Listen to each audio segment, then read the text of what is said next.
Well, the third most senior senator has now retired from the upper chamber. Serge Joyal was appointed to the Senate by Jean Chrétien in 1997. And after 22 years, the lawyer, philosopher, constitutional expert, and let's say it, foil to both conservative and liberal governments, Senator Joyal bid goodbye this weekend to the Senate, but he's promising to continue to play a role in the democratic life of this nation. And the Honourable Serge Joyal is with me now. Good to see you again. Thanks for being here. So, pleasure, Peter. You, as per the Senate rules, you've reached the age of 75, and so your appointment to the Senate expires.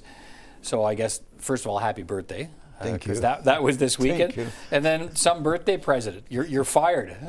How does that make you feel? No gold wash. No, nothing. Goodbye. No tap on the shoulder. Just get out. Yeah. But, you know, I mean, it's part of I knew the rule, of course, for a long time, and I knew that it would be coming. It's not as if it was a surprise.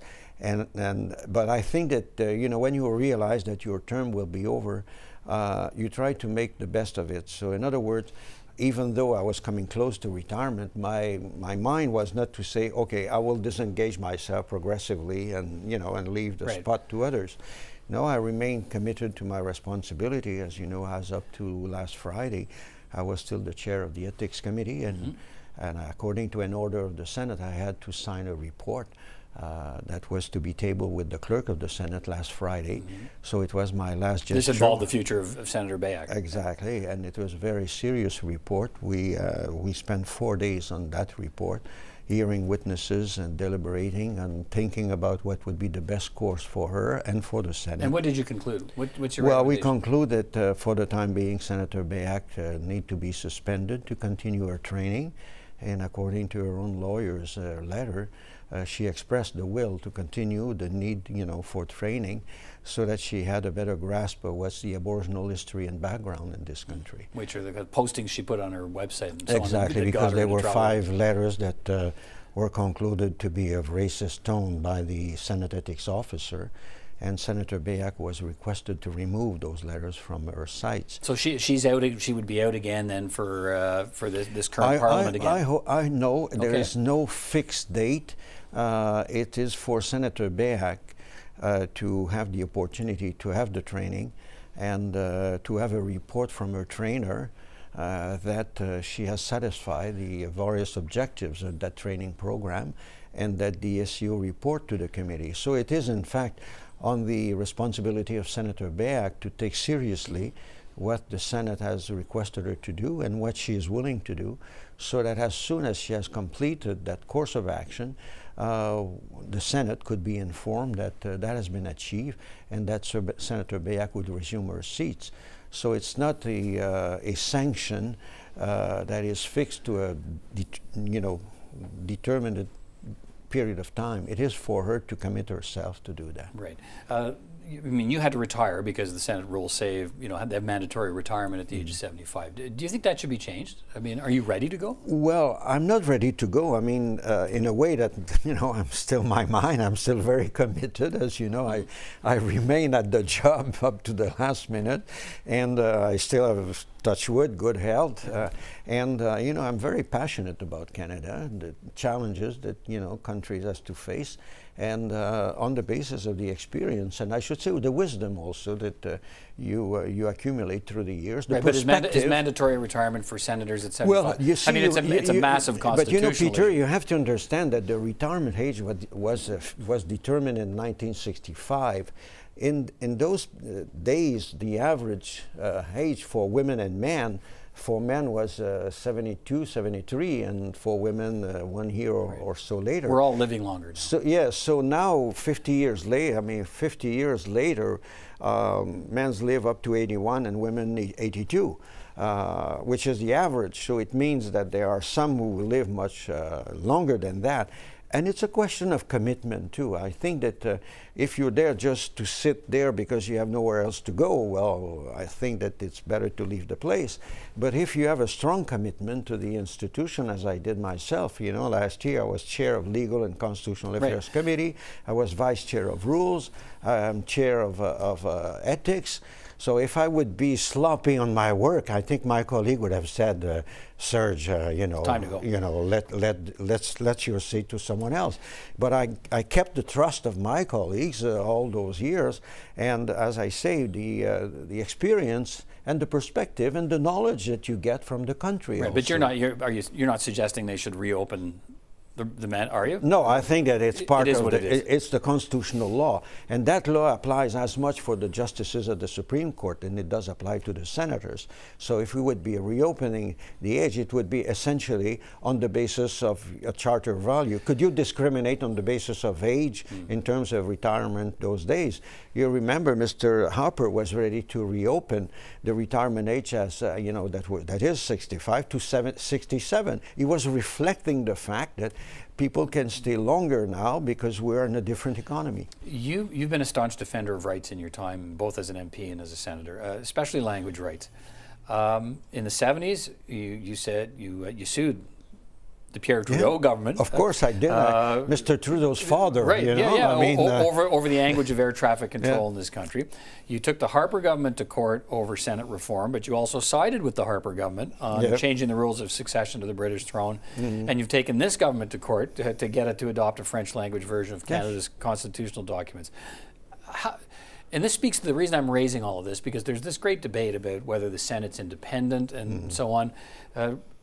How did you see your role as a senator when it didn't matter to you who was in government or which party? You were a Liberal. You're still a Liberal.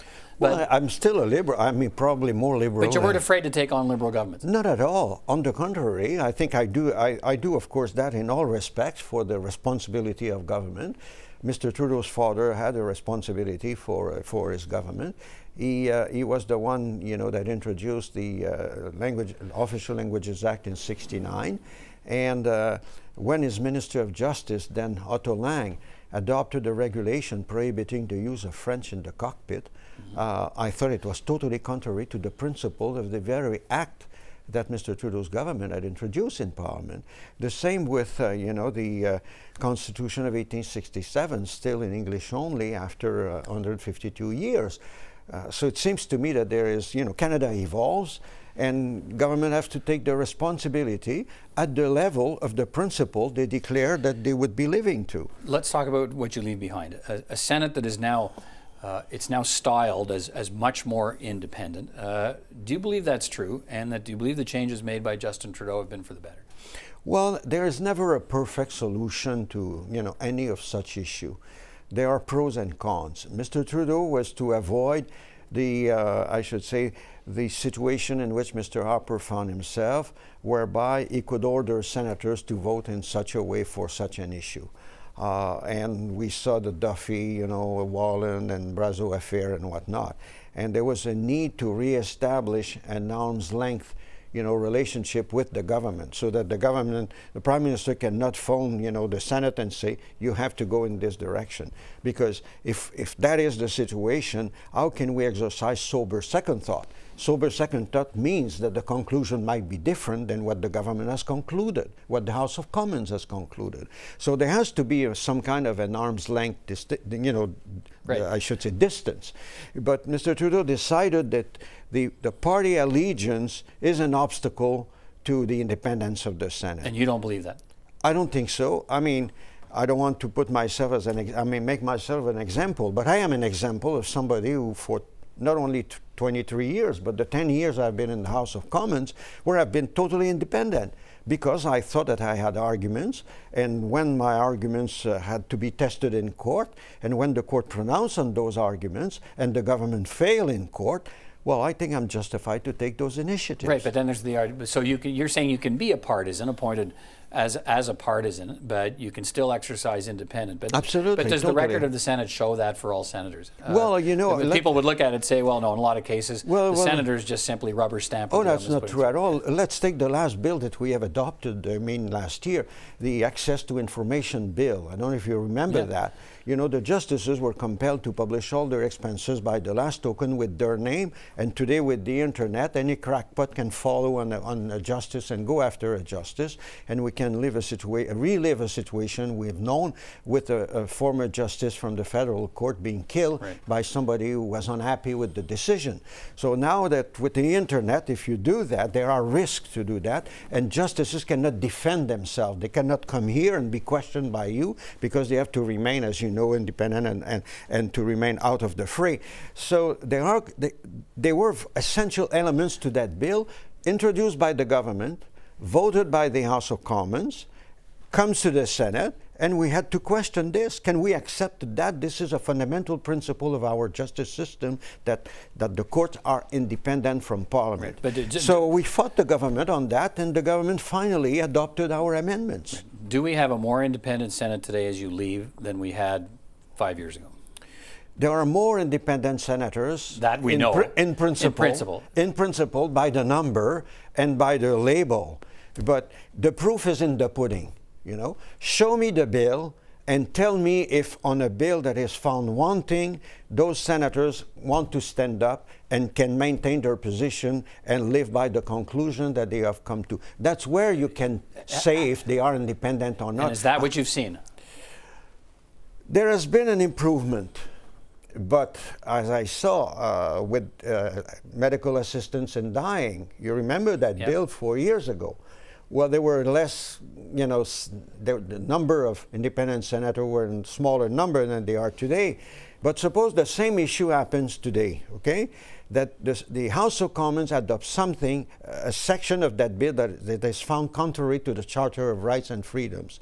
And even though they have that conclusion in front of them, they decided to stick to their gun. And you made that point. I made that point. I convinced my fellow citizens, my fellow senators, that we were right to stand against the government. But when the bill was returned to the House of Commons and came back to the Senate, I said, listen, let's stand the bill till the court pronounce on it.